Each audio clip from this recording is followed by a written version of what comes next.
Hello, it's Dr. Rhonda Johnson, and today is Thursday, August 19th, 2021. Today I'm going to be talking about the Delta variant and American children and teens. So we know already that the Delta variant represents 97% of all U.S. COVID infections. Now, studies are inconclusive, but it suggests that this variant has a shorter incubation period than the original COVID virus of 3 to 4 days, can cause higher viral loads, and doctors and experts aren't sure if the Delta variant is causing more severe disease, but they are certain that this pandemic is different than the previous one in terms of its clinical presentation. And one way that it's different is a lot more children are being sickened by the Delta variant. The American Academy of Pediatrics and the Children's Hospital Association report that for the week of August 5th to August 12th, over 121,000 children and adolescents were diagnosed positive for COVID. And as of Thursday, August 12th, last week, nearly 1,800 children with suspected or confirmed COVID-19 cases were hospitalized across the country. And folks, this includes babies, infants, teens, and children. And Florida is leading the country in terms of childhood hospitalizations. You know, doctors at major children's hospitals across the nation are saying that nearly all of their sick patients, their sick pediatric patients, are unvaccinated. And we all know that children under 12 are not yet eligible for the vaccine. And there are many people who have put off vaccinating kids 12 and up. Doctors and nurses who are caring for these patients at these children's hospitals are reporting what has been reported in other countries. The children with Delta variant COVID seem to be progressing to respiratory distress much faster, and even healthy children are being hospitalized. Now, fortunately, there's some good news, and that is that most hospitalized children are recovering, and the regimen that worked for adults after trial and error, the antiviral drug remdesivir, steroids, respiratory support, and blood thinners to avoid the blood clotting, the same protocols are working for children.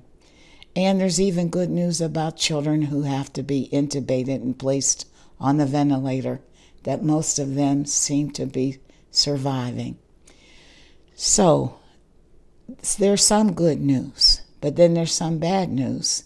The complication, the dreaded complication, the Multisystem Inflammatory Condition in children, shorthand MISC, is also on the rise. So parents, you need to keep your eye out for any new skin rashes, redness of the eyes and the lips, any unusual swelling of the hands and the feet, high fever, stomach pain, vomiting, loose stools, and rapid breathing and rapid heart rate, because that could be a sign of MISC, and it's an emergency. The children need to have medical evaluation and treatment as soon as possible. So what can parents do to help prevent COVID from Delta variant COVID infection in their children? Well, I have 6 general tips. Number 1, I cannot stress the importance of mask wearing when outside of the immediate household for children older than 2, physical distancing, and frequent hand washing. Second tip, for children 12 and up, the Pfizer vaccine is approved for use since May. If you're not sure where to get a COVID vaccine, text your zip code to 438-829 and you will receive at least one location where you can get a vaccine. Number 3, you've got to know the symptoms of COVID infection and when to seek medical care. Symptoms can vary, but they can include sore throat, headache, runny nose, cough, fever, sweating, weakness, loss of taste or smell, abdominal pain, muscle aches, or diarrhea. Every child is different, and the presentation for COVID may include some or not all of these symptoms. And children can get MIS-C even if they've had an asymptomatic COVID infection. Number 4, parents should know when to get help. When there's signs that the COVID infection may be getting worse. And that can include changes in their breathing, like fast breathing, rapid chest movements, coughing a lot, difficulty in doing their routine activities, not sleeping well, difficulty swallowing food because they're breathing so fast. Again, every child is different, but you need to know when your child is getting worse. And then lastly, parents, one of the greatest steps you can take toward keeping your children safe is for you to be vaccinated yourself.